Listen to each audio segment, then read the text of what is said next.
Assalamualaikum warahmatullahi wabarakatuh. Waalaikumsalam.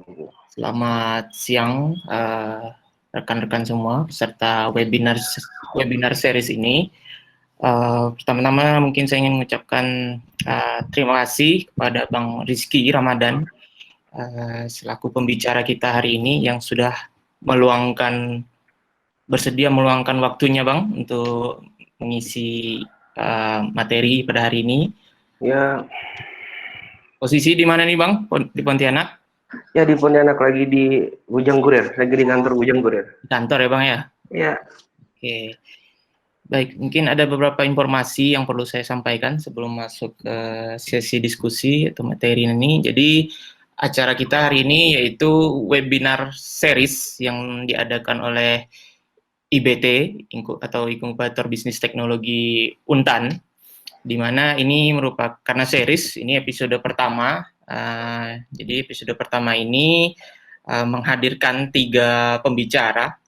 Kemarin sudah diisi oleh Bang Aji selaku manajer IBT Untan dengan tema yaitu lebih ke arah mindset pengusaha di era COVID-19 ini. Nah, selanjutnya hari ini telah hadir bersama kita Bang Rizky Ramadan. Beliau adalah founder dan CEO daripada Bujang Kurir, aplikasi online delivery service.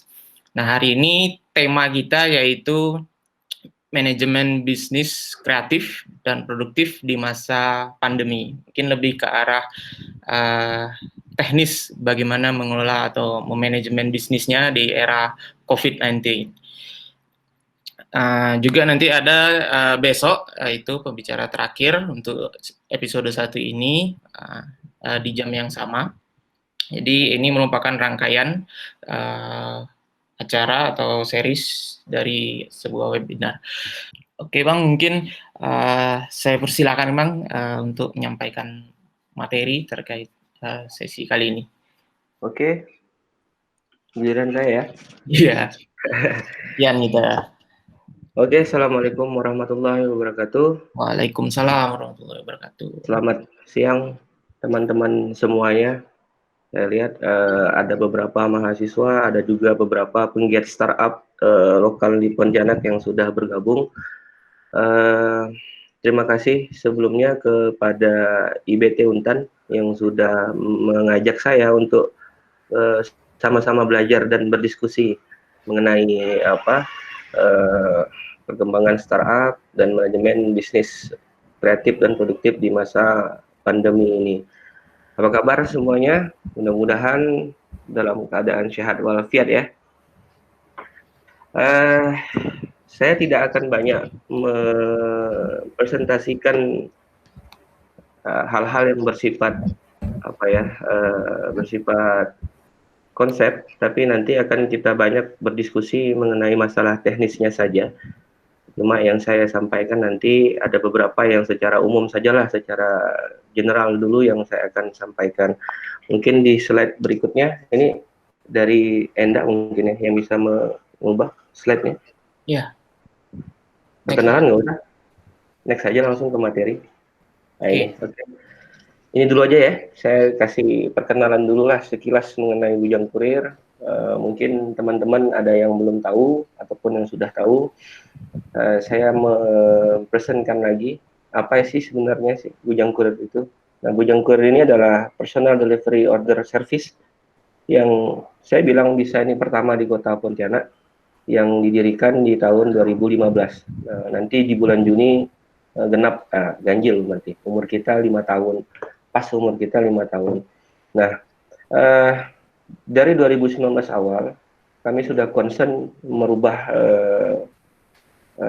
layanan kami itu lebih kepada UMKM dan industri rumahan, serta lebih mengarah kepada B2B, business to business, untuk mengantar produk olahannya ataupun produk-produk kemasan yang dibuat oleh industri rumahan. Nah, aplikasi Bujang Kurir sendiri ini sudah di-download lebih dari 10.000, total nggak salah saya 12.000 sekian user download. Nah, siapa yang membuat aplikasi ini? Nah, saya harus appreciate kepada anak-anak teknik informatika Untan. di bawah bimbingan dosen teknik informatika Pak Azhar Irwansyah. Kebetulan satu sekolah sama saya di SD dulu di Mindra dan Bawamai. Dialah yang bersama-sama saya dan timnya mahasiswa-mahasiswa teknik informatika Untan membuat aplikasi Bujang Kurir ini yang sekarang kawan-kawan sudah bisa download di App Store. Nah, sampai dengan 2020 ya, 2020 nih, saya data yang saya keluarin adalah 2020 saja.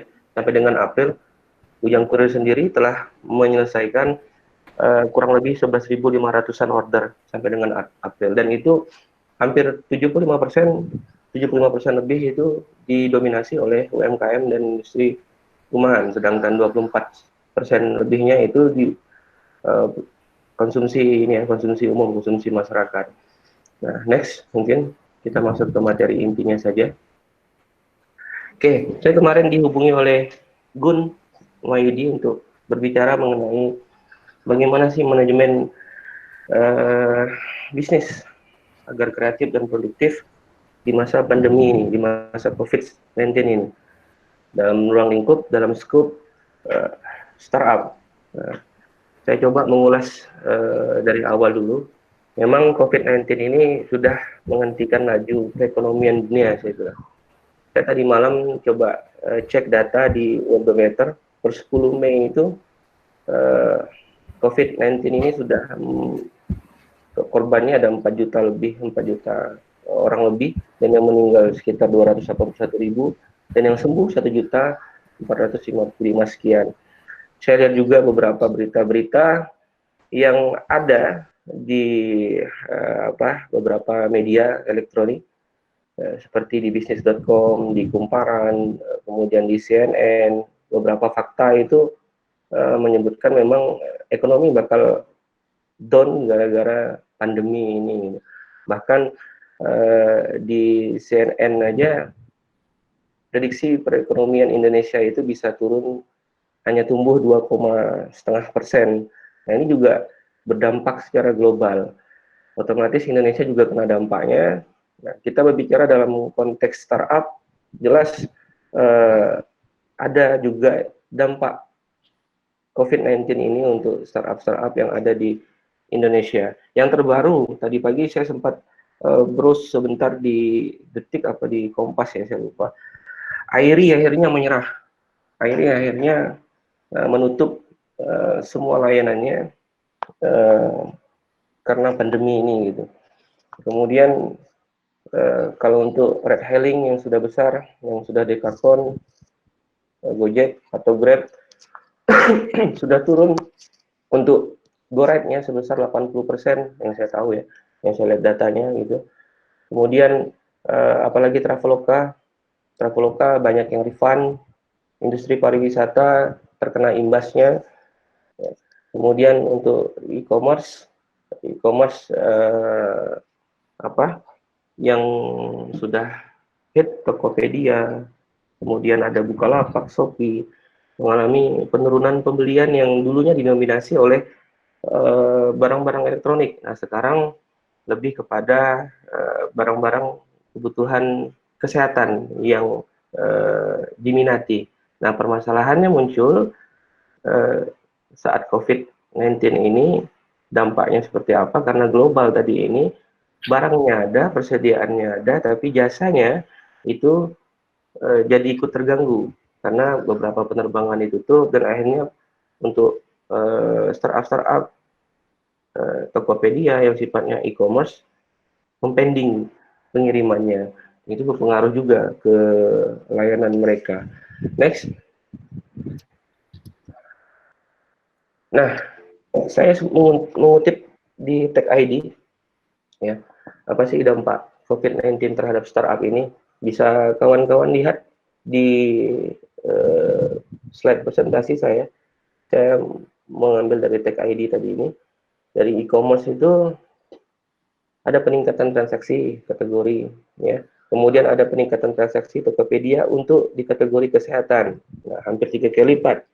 Yang saya baca dulunya yang didominasi oleh teknologi, barang-barang teknologi atau elektronik, sekarang konsumen beralih ke barang-barang di kategori kesehatan. Nah, kemudian penjualnya pun langsung meningkat menjadi 2,5 kali. Nah, penjual yang barang-barang kesehatan ke Tokopedia. Nah, kemudian dari segi bisnis mereka, Tokopedia juga sudah membatalkan campaign untuk Ramadan mereka. Jadi campaign marketing Ramadan mereka, promo-promo mereka sudah dibatalkan dan diganti dengan promo-promo yang lainnya. Nah, kemudian kalau untuk di startup kesehatan, Halodoc yang kena hikmahnya positif meningkat penggunaannya 300% dalam beberapa minggu ini selama pandemi. Dihitung dari April ya, 300% sudah up penggunanya. Kemudian startup travel, Tokopedia ya, pergi-pergi ya. Jelas pembatasan atau lockdown di beberapa negara sudah berdampak kepada startup yang sifatnya travel tadi ini. Bisa dilihat pemesanan tiket pesawat internasional menurun drastis, kemudian refundnya 10 kali, dan di pergi-pergi juga begitu peningkatan refundnya. Nah, di pertanian ada Tani Hub ya, sudah mulai terlihatan peningkatan pesanan produk kesehatan. Sama di sayur box gitu ya, makanan sehat siap saji juga meningkat. Yang kena imbasnya yang positif juga sebenarnya di kategori startup fintech. Ya, startup fintech ini ada OVO, ada GoPay, dan kawan-kawan yang lainnya. Peningkatan nilai transaksinya itu lebih 100% untuk e-commerce. Nah, dan 50% untuk lending disbursement di OVO. Nah, ini beberapa fakta yang saya ambil dari Tech ID. Ada beberapa hikmah yang positif, ada juga yang negatif. Dan tadi saya bilang di pembukaan awal, Airi per hari ini sudah menutup layanannya di Indonesia. Next slide, Enda. Nah, pertanyaannya, bagaimana nih kita kreatif dan produktif di masa pandemi dalam konteks startup ya? Startup ini bertahan, bertumbuh, dan berdaya. Ya, ini tema besarnya. Kita bicara startup bertahan, bertumbuh, dan berdaya. Sebenarnya startup ini sudah berdarah-darah kalau yang lokal ya. Nah, tapi bagaimana eksistensi kita, kekuatan kita, manpower yang ada di startup itu yang nantinya berdampak langsung kepada pertumbuhan startup itu. Karena perubahan menurut saya itu adalah sebuah kepastian, keniscayaan itu kepastian itu. Nah, startup memang harus beradaptasi dengan cepat menuju yang namanya yang sekarang disebut the new normal. A new normal era kalau di IBT di ininya di flyer-nya itu a new normal era. Kita memang harus mau nggak mau beradaptasi cepat dengan the new normal ini. Nah, manpower di startup itu adalah nyawa dari startupnya. Jadi pastikan semua rencana apa yang sudah kita planningkan itu berjalan dengan baik. Dan bagaimana nih kita beradaptasi dengan cepat di new normal tadi ini? Karena kita bisa prediksi menurut dari analis dari Esventur mengatakan pandemi ini akan berefek selama kurang lebih 12 bulan setelah ini. Sebenarnya bukan penanganannya, tapi recovery-nya yang akan membuat the new normal itu tadi ada. Nah, kalau kita bicara dalam konteks UKM, the new normalnya ini dulu toko harus offline, sekarang semuanya serba online. Nah, sekarang kalau kita berbicara soal startup, ini bagaimana ini? Nah, yang pertama, mungkin ya nanti kita diskusi lagi ya, mungkin saja ada kurang dari apa yang saya sampaikan, kita diskusi, kita sharing saja, kita sama-sama belajar di sini. Jadi, yang pertama, yang paling saya sarankan agar startup itu bertahan, bisa bertumbuh di tengah pandemik ini dan semakin berdaya di tengah pandemik ini, yang pertama adalah manajemen keuangan. Bujang Kurir sendiri, kalau ditanya Bujang Kurir gimana? Kita tetap dari awal kita tetap mengedepankan yang namanya traksi. Traksi itu penting buat bujang kurir. Nah, jadi kami selalu bilang cash flow itu is king. Dan kita perlu yang namanya cash flow itu agar semua rencana, semua pipeline yang sudah kita buat itu berjalan dengan baik. Nah, manajemen keuangan di masa pandemik untuk startup ini juga harus pandai-pandai kita mengaturnya. Tadi yang saya bilang bukan penanganannya yang lama, penanganannya mungkin saja dari pemerintah dengan segala apa kekuatannya, powernya bisa menangani COVID ini, tapi recovery-nya yang membuat the new normal ini harus kita adaptasi dengan cepat. Selain cash flow is king, ya kita hanya wait and see aja. Kita harus melihat dulu, menunggu dan melihat dulu. Tunda dulu lah yang sifatnya bakar uang gitu.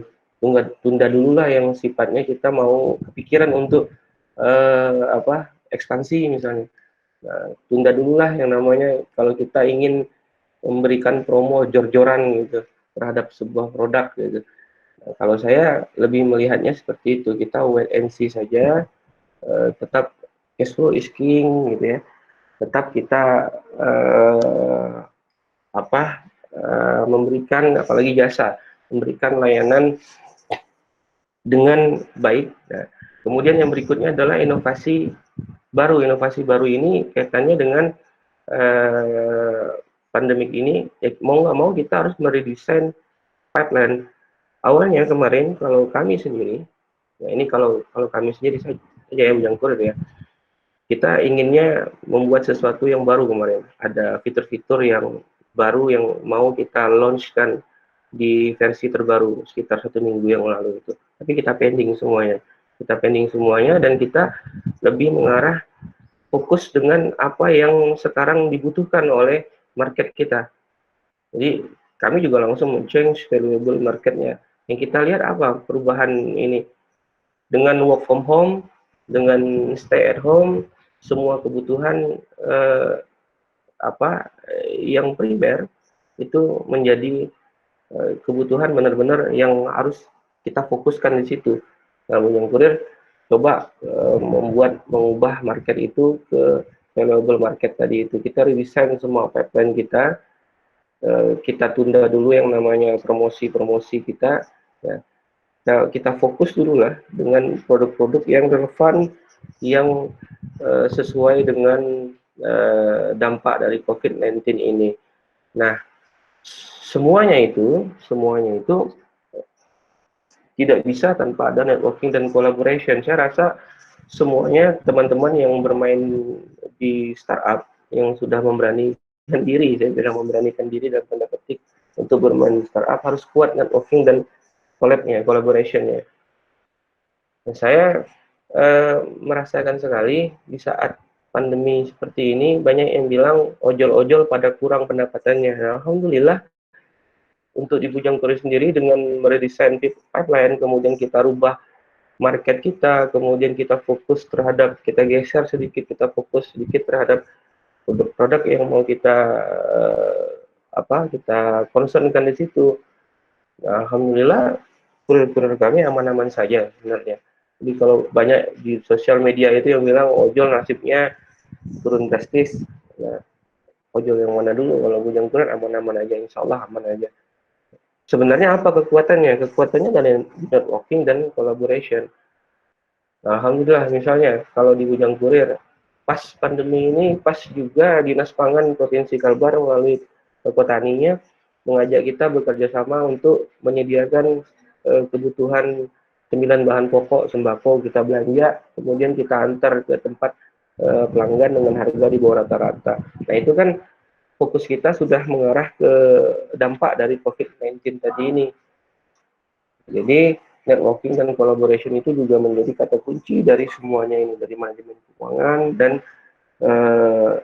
inovasi-inovasi baru yang yang muncul tiba-tiba. Memang terkadang startup ini sudah kita rencanakan, sudah kita pipeline-kan karena melihat kondisi di lapangan seperti yang tidak kita harapkan, kita bisa merubah saja sebenarnya. Kalau kami sih seperti itu gitu. Itu tips dari saya untuk bertahan, ya kan, untuk bertumbuh bersama-sama dan akhirnya ya kita berdaya bersama-sama. Banyak juga kan startup-startup di Kota Pontianak asli buatan anak-anak Pontianak seperti belanja dapur, kemudian sayur baba kalau nggak salah saya ya sayur baba, kemudian ada toko kita itu semuanya kalau saya cek-cek gitu ya punya WhatsApp gitu omsetnya pada naik semua karena mereka fokusnya langsung geser ke dampak dari COVID ini apa yang dibutuhkan oleh masyarakat secara umumnya apa masyarakat stay at home work from home ya kan jadi cuman hanya ingin barangnya diantar saja mereka agak khawatir kalau keluar jadi lebih baik kita menggunakan jasa-jasa yang di luar itu dan alhamdulillah teman-teman yang di startup-startup di Kota Pontianak ini merasakan berkahnya kalau saya bilang berkahnya karena mereka juga langsung menggeser layanannya fokus layanannya menggeser uh, market yang valuable tadi itu sesuai dengan uh, orang-orang ini yang terdampak di COVID-19. Nah, saya rasa itu saja, Enda, yang mungkin saya bisa sampaikan secara umum. Nanti secara teknisnya ini yang saya ingin diskusikan gitu. Karena kalau secara konsep ini apa ya terasa terlalu hanya gambaran di atas kertas saja gitu. Nah, mungkin kita nanti bisa berdiskusi bagaimana teknisnya yang akan nanti kita sharing bersama-sama. Demikian Enda, silakan dilanjutkan.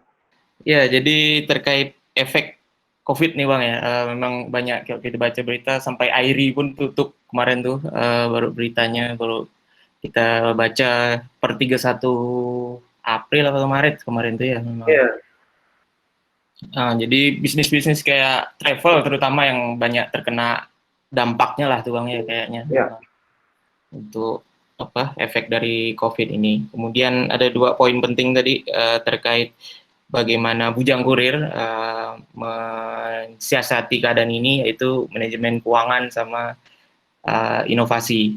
Sama tadi ada suatu hal yang menarik itu Bang terkait networking dan collaboration. Jadi ternyata banyak kerjasama baru yang terbentuk ya Bang ya, ya, di luar justru di luar perencanaan malah ya. ya di luar perencanaan itu semua. Nah, jadi mungkin ada poin penting yang bisa ditambahkan mungkin adaptif kali, mungkin Bang ya. Ya, Bagaimana kemampuan cepat berubah dari sebuah startup dengan kondisi sekarang ini ya. Jadi yang udah direncanakan pipeline segala macam itu banyak diubah berarti Bang ya. dirubah semua gitu. Jadi yang awalnya kami fokus misalnya kemarin sempat kita launch betanya Bujang Laundry misalnya ya contohnya nih. Nah, kami stop dulu kita fokus ke yang sifatnya kebutuhan primer dulu kebutuhan rumah tangga karena work from home ini.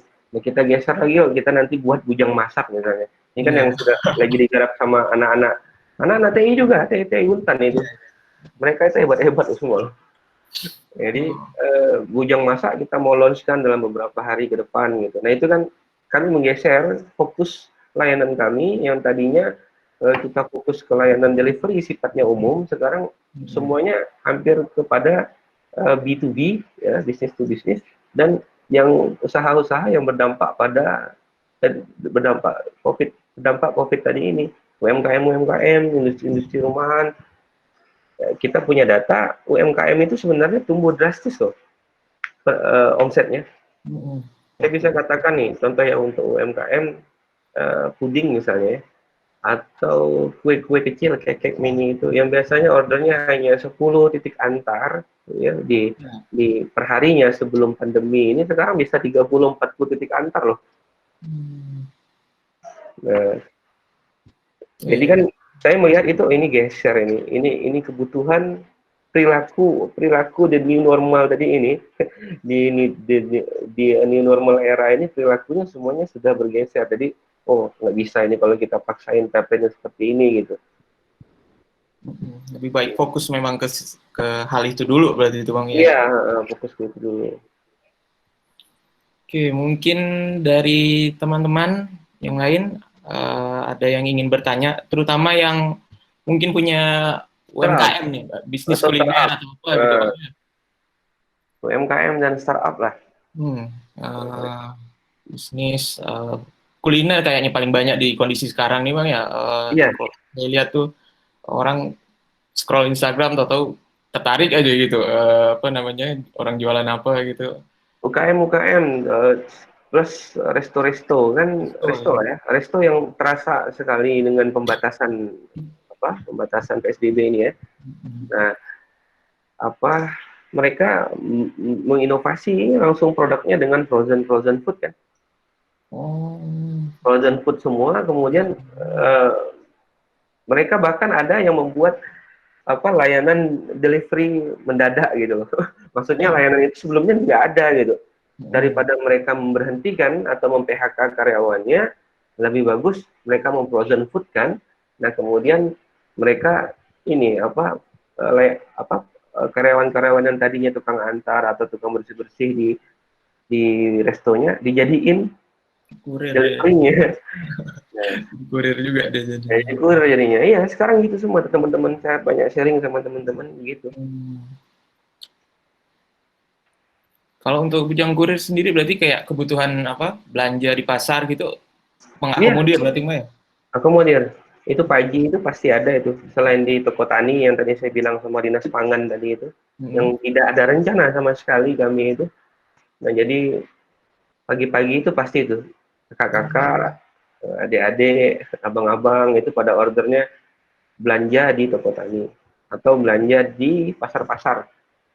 Mereka tinggal chat aja apa kebutuhan mereka baik di aplikasi maupun WhatsApp ya.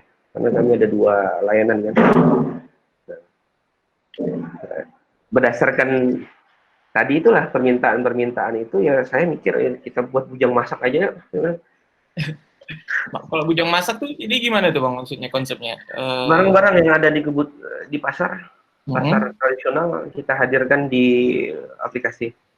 Jadi nanti Oh. ada paket-paketan misalnya sayur asam atau asam pedas gitu. Jadi kita buat paket Hmm. asam pedas untuk 35 orang atau paket sayur lodeh untuk 35 orang, paket sayur asam untuk 35 orang gitu.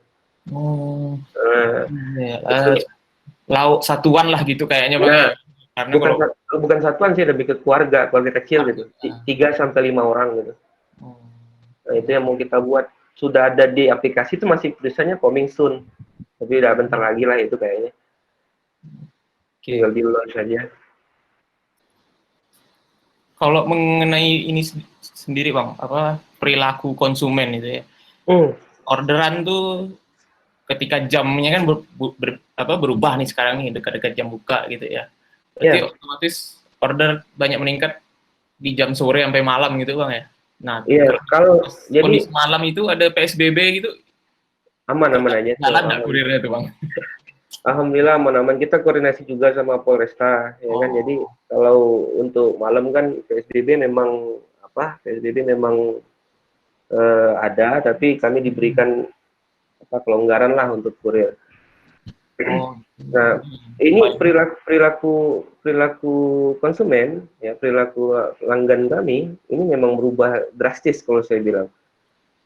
Dulu 4 tahun lah ya, 4 tahun Bujang Kurir ini ada. 3 tahun sebelumnya kami menjalankan order di bulan puasa ini ya. Hmm. Itu penurunan dulu. Kalau order di Justru bulan puasa itu turun penurunan malah. turun dulu ya, empat kali puasa, 4 kali puasa itu turun 50 sampai 60%. Nah, setelah pandemi ini, pas di pandemi ini, saya nggak tahu ini meningkatnya drastis. Ini balik seperti dulu lagi. Saat pertama-tama Bujang Kurir itu ada di Kota Pontianak. Hmm. Dan orderan itu tidak cuma di jam-jam tertentu saja. Perilaku konsumen di masa pandemi ini, dia bisa di pagi, bisa di siang, bisa di Oh. sore. Memang 40 sampai 50% itu di sore untuk persiapan buka puasa. Nah, tapi di pagi itu karena terbatasnya work from home, study from home, ya kan, stay at home, nggak macam-macam lah itu istilahnya. pengantaran barang itu meningkat drastis. Barang ya, nah Barang, iya. itu barang untuk di siang. Kalau pagi itu di belanjaan kebutuhan ini ya, sembako gitu sehari-hari. Nah kalau sore mulai start dari jam 2 itu udah full dengan yang namanya orderan untuk buka puasa. Oh, Nah itu berubah. Jadi kalau dibilang Bang Ujang, gimana dampak pandemi di Bujang Kurir? hmm, Saya nggak bisa bilang berdampak. Saya bilang dampaknya positif, positif positif, malah. positif sekali gitu. Saya saya justru nggak merasakan gitu. Saya justru tidak merasakan yang namanya penurunan omset gitu. Tapi memang di awal-awal langkah-langkah saat saya sudah tahu ini ada pandemi, saya sempat meliburkan loh ini layanan Bujang ini saya liburkan 1 minggu.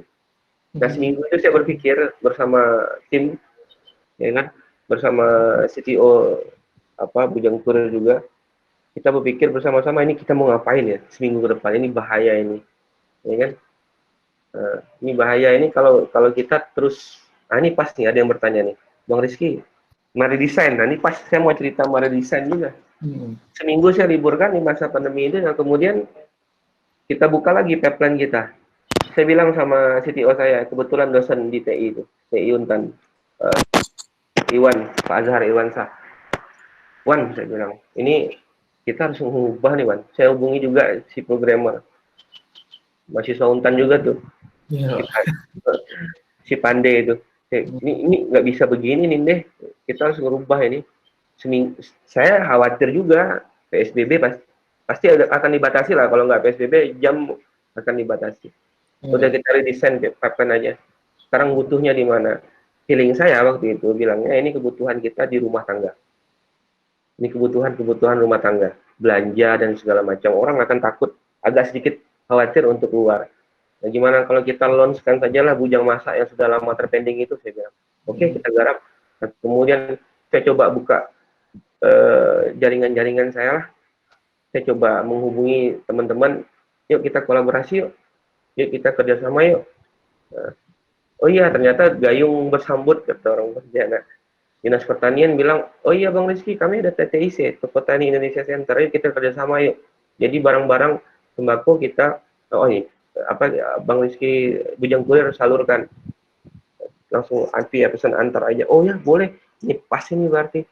Saya bilang, ini pas berarti dengan redesign pipeline kami. Itu ceritanya redesign pipeline ya, tapi tetap juga kita harus mikirkan ini gimana ya bergainingnya ya. Ibaratnya saya juga bergaining ini bakalan berhasil apa enggak ya? Iya. Karena gini, Enda dan teman-teman lainnya, di Bujang Kurir ini bukan hanya 1-2 orang aja, ada puluhan orang yang di sini gitu loh. Saya mikirin mereka gitu, ada beban moralnya. Oh ini bahaya ini, saya bilang kalau saya sempat awalnya saya mau tutup sekitar 2 minggu atau 3 minggu, habis lebaran aja lah kita buka. Nah, tapi kurir-kurir bilang jangan bang, anak istri mau kasih makan apa bang? Oh iya ya, saya bilang. Nah itu beban moral saya di situ. Nah akhirnya udahlah kita kita launching saja layanan-layanan baru ini yang kira-kira, prediksi saya, ini prediksi ya. Karena the new normal ini akhirnya membuat orang bisa memprediksi sesuatu gitu. Padahal pipeline sudah kita buat di awal tahun gitu. Dan alhamdulillah ternyata ya berhasil didesain pipeline itu.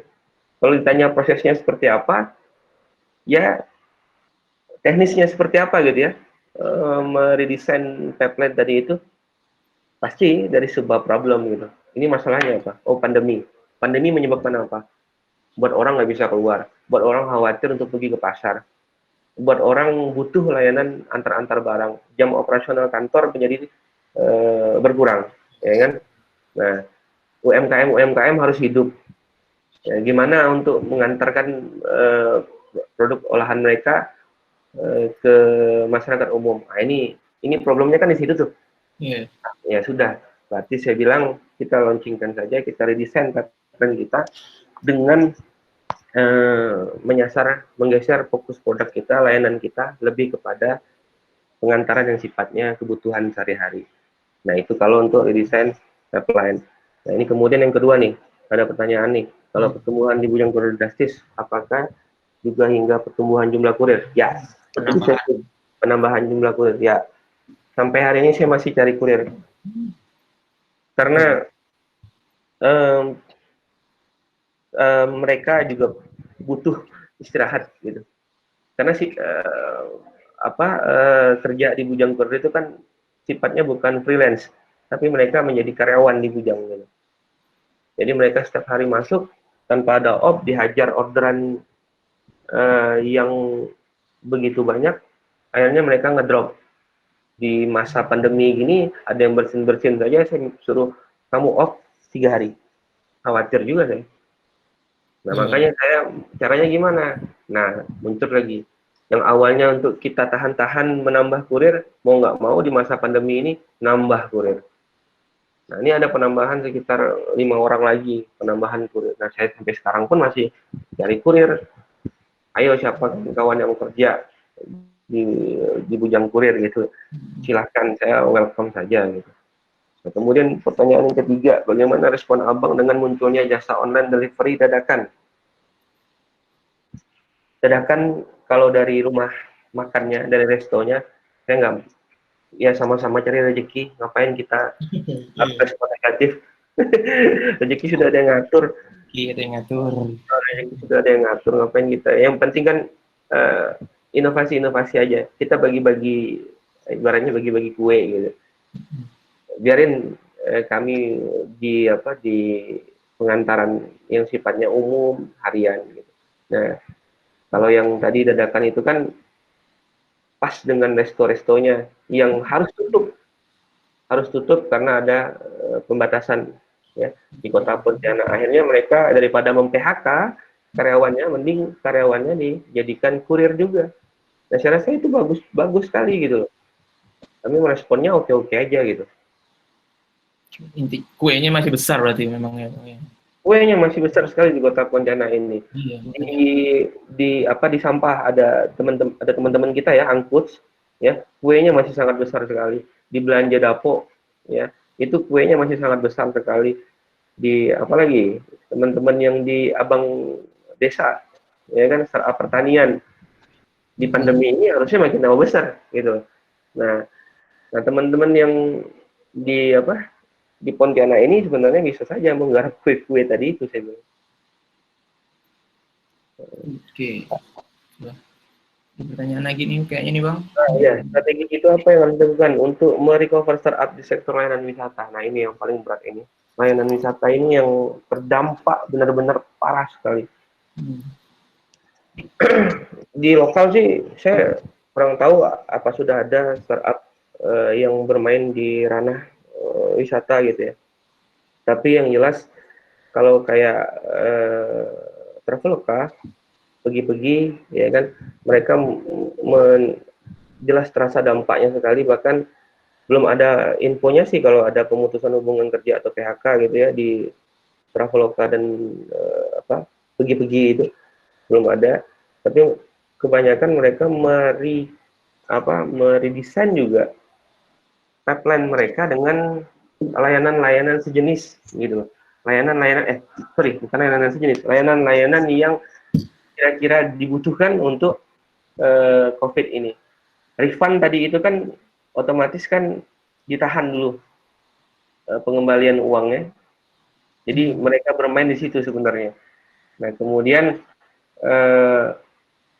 untuk yang wisata ini, halo, ya, ya Bang. Ya. Nah, untuk yang wisata ini, subsidi-subsidi dari pemerintah ini, ya kan ada beberapa paket stimulus dari pemerintah untuk menghidupkan pariwisata kita kembali. Ya. Nah, untungnya Traveloka pergi-pergi itu juga punya layanan fitur-fitur lain, bukan hanya booking tiket dan hotel saja, ya kan? Ya. Tapi mereka sudah bermain di ranah-ranah fintech juga. Nah, jadi mereka bisa bertahan di situ. Untuk merecovernya jelas stimulus pemerintah. Nggak bisa pemerintah hanya cuma diam saja gitu untuk ini. Kemarin juga sempat ada diskusi di hari kemarin gitu kan, kalau nggak salah yang Bobo Box gitu, hotel kapsul tuh ya. Nah, jadi shifting bisnisnya jadi menawarkan tempat isolasi gitu untuk orang-orang yang masih statusnya ODP gitu kan, kan itu tidak dirawat tapi harus diisolasi. Nah, jadi ada paket untuk orang ODP gitu. Iya, itu yang dilakukan sebenarnya bisa dilakukan tadi ada pertanyaan dari Pak Lukito ya kan. Yeah. Ada redesign seperti apa ya, shifting tadi itu redesign shifting menawarkan ke beberapa ke pemerintahan misalnya ya untuk menjadikan hotel tadi itu menjadi tempat isolasi. Yeah. Nah, itu saja sebenarnya bisa dilakukan oleh startup yang concernnya ke wisata. Kalau menurut saya sepakat dengan shifting tadi itu. Seperti itu dia di beberapa, tapi tidak di semua ini soalnya kan. Di semua lokasi, hanya di beberapa saja kayaknya. Jadi tadi penambahan kurirnya lebih ke fokusnya untuk shift lah ya Bang ya, atau rolling gitu jadwal kurirnya. Iya, betul, rolling. Terlalu capek juga bermasalah nantinya gitu ya. Iya, di pandemi kayak begini, ya kan, pandemi kayak begini kalau saya paksain kurirnya jalan setiap hari gitu, yang ada mereka ngedrop gitu. Dan ini sudah terjadi, beberapa orang sudah ngedropnya kecapean gitu ya, masuk angin. Ya. Saya bilang istirahat aja. Makanya Bujang Kurir langsung bilang kita harus cari ini nih, kita harus cari kurir lagi, kita harus nambah kurir lagi biar layanan kita lebih maksimal lagi. Nah, yang di desain kami juga kebetulan nih kita baru aja ada Tosa. Saya menyebut merek, sorry. Baru aja ada motor yang agak besar, Tosa. Jadi kami coba memfasilitasi B2B lagi nih, B2B beberapa sudah menghubungi untuk pengantaran parcel misalnya. Nah itu kan memang tidak ada tuh di desain pipeline kami itu di awalnya. Mau nggak mau saya harus mikir nih gimana cari barang ini, ya saya bilang ya. Ternyata ada aja yang bantu dengan networking, dengan kolaborasi, ya kita akhirnya punya satu motor besar tadi itu, Tosa tadi yang saya bilang. Nah ini pas sekali untuk memfasilitasi teman-teman di perusahaan-perusahaan yang ingin mengantarkan parcel. Nah itu dia. Ya, untuk lebaran itu biasanya. Perusahaan ngirim ke konsumennya parcel gitu ya Bang ya. Itu yang kami tawarkan itu ke beberapa perusahaan. Nah yang terbaru ini malahan ini ada lagi nih salah satu perusahaan good consumer ya, saya nggak usah sebut mereknya. Jadi merasakan sekali dampak penurunan penjualannya. Ini good consumernya besar sekali nih produknya. Ya. Jadi mereka bilangnya mau ngajakin kita kerjasama, tinggal tanda tangan aja, nanti produknya muncul di aplikasi kita.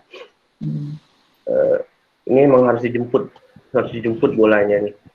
Jadi dengan data yang kita punya, dengan pas pula di masa pandemi ini Bujang Kurir kebanyakan ibu rumah tangga ya, yang punya anak gitu ya. Jadi pas sekali dengan produk-produknya. Jadi mereka meredesain juga itu planning marketingnya. Jadi nggak ada lagi itu marketing di market di supermarket, tapi mereka langsung memarketingkan di aplikasi nantinya. Memberikan promosinya itu di aplikasi kami. Aplikasi. Kalau teknik saya membangun networking itu saya berteman dengan banyak orang gitu aja. Yang simple-simple aja. Yeah. Kita kasih trust saja lah. Kita kasih trust ke beberapa rekan-rekan mitra bisnis kita. Networking itu kan bisa dibangun dengan banyak cara.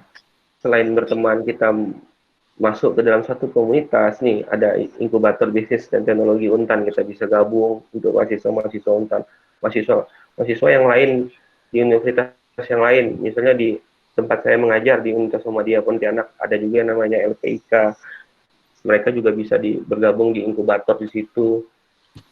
Networking itu sebenarnya mudah sekali didapat, tergantung kitanya, itu aja. Kalau teknik saya networking ya berteman dengan banyak orang dan bergabung ke banyak komunitas gitu. Dan cobalah memberikan kontribusi di komunitas-komunitas tersebut. Nah, akhirnya networking itu terbangun dengan sendirinya. Ditambah dengan yang paling penting kan konsistensi dari apa yang kita kerjain gitu. Jadi orang bisa melihat trust-nya langsung naik gitu. Itu saja sih kalau saya. Ini terasa juga di kondisi sekarang ini Bang ya, kondisi jemput bola kalau mereka ada bisnis apa, Ya, harus itu juga ini kan. kalau makanya kan di Bujang Kurir kan kita mencoba collab-nya seperti apa. Yuk, siapa yang mau masuk ke layanan Bujang Kurir aplikasi ataupun yang Bang kami nggak mau masuk aplikasi, kami hanya yang mau dipromosikan lewat WhatsApp. Nah inilah alasan kenapa WhatsApp di Bujang Kurir ini sampai sekarang masih ada. Teman-teman itu bilangnya seperti itu, Bang, bantuin broadcast kemudian atau masukin di aplikasi, Bang. Oke, kita gratisin semua loh itu. Di aplikasi yang baru masuk ini, itu kita gratisin semua loh. Tidak ada kita pungut satu peser pun biaya sebagai bentuk kolaborasi kita dan menjaga networking kita. Ya itu, nah itu salah satu networking juga perlu. Ya. Ada yang bertanya tuh? Enggak. Bagaimana keamanan data? Terkait Tokopedia nih Bang Ali. Tadi pagi barusan Bineka ya? Tadi malam saya baca. Bineka yang dijebol juga. Bineka.com juga dijebol juga. Ya setiap teknologi pasti punya celahnya. Ya, karena buatan manusia. Cuma kami tetap berusaha mengamankan data-data kita selama ini tetap menjagalah kepercayaan konsumen-konsumen kita yang menggunakan aplikasi lah khususnya ya. Nah, jadi apa-apa yang berhubungan dengan teknis aplikasi, security, keamanan, ya insya Allah kita perhatikan juga. Tetap kita tutup celah-celahnya yang memungkinkan orang untuk menghack lah ibaratnya. Menghack atau membuat aplikasi kita menjadi error. Sudah kita antisipasi sih. Apalagi dengan cerita Tokped kemarin ya. Kalau Bujang Kurir sendiri ininya belum ada, maksudnya kayak e-money atau GoPay-nya gitu. Nah, ini memang, tapi kan Bang ya belum ada saldo yang disimpan berarti kan ya. Belum ada dompet bujang Kominfo. Namanya dompet bujang. Dompet bujang. Nah, ini saya dengar-dengar kemarin di grupnya tim Bujang Kurir ada yang CTO kita ngomong, Pak Iwan ngomong lagi on proses tuh dompet bujang, doain ya. Berarti bentar lagi itu. Nah, itu. Saya mikirnya, ini Pak Iwan kenceng banget nih, saya bilang ini bahaya nih. Tadi itu sebenarnya respon dari tim-tim developer kami, tim-tim programmer, tim CTO ya, tim CTO, tim-tim di developing kami respon terhadap COVID tadi ini. Jadi memang kita harus ada nih dompet bujang. Nanti bisa sekalian kita isi pulsa di situ. Nanti bisa sekalian kita bayar apa-apa di situ. Transaksi elektronik lah. Nah, transaksi. Nah, tunggu aja lah. Bentar lagi mungkin ada dompet bujangnya. Nah, itu yang saya khawatir di situ. Ini sudah kuat apa belum nih security kita. Tapi dengan ya saya percaya dengan tim saya. Mereka juga sudah berlapis-lapis mengerjakannya untuk security-nya, ya saya rasa aman-aman saja. Tapi tetap kita harus waspada lah ya. Bahaya juga tuh. Kalau udah ada saldo tuh. Kalau udah ada saldo nih pusing buat saya. Security-nya jadi masalah nanti. Oke, ya cukup ya mungkin ya. Oke lah, mungkin Japri lah ya bisa kalau mau memang. Boleh, Japri boleh, main-main ke kantor boleh, karena itu kan di slide tuh udah ada tuh ininya. udah ada tuh, kontak-kontaknya. Kontrak-kontraknya. Silakan mau main ke kantor, mau kita berbicara diskusi mengenai startup. Saya senang sekali bagi-bagi ilmu, karena mungkin saja saya masih banyak kurangnya. Ya, sharing kita. Sharing sangat bermanfaat gitu ya. Ya. Nih siapa lagi nih? Bang, kerja praktek boleh nggak di Bujang Kurir? Boleh sekali, silakan. Oke lah Bang, mungkin itulah yang bisa kita sharing untuk hari ini Bang ya. Siap. Makasih banyak nih Bang atas waktunya. Ya, Sukses terus buat Bujang Kurir. amin. Ya Allah, sukses juga ya buat IBT dan teman-teman. Hmm. Salam buat semua yang ada di IBT. Oke, Ah, itu ada Bang Fahrul Roji.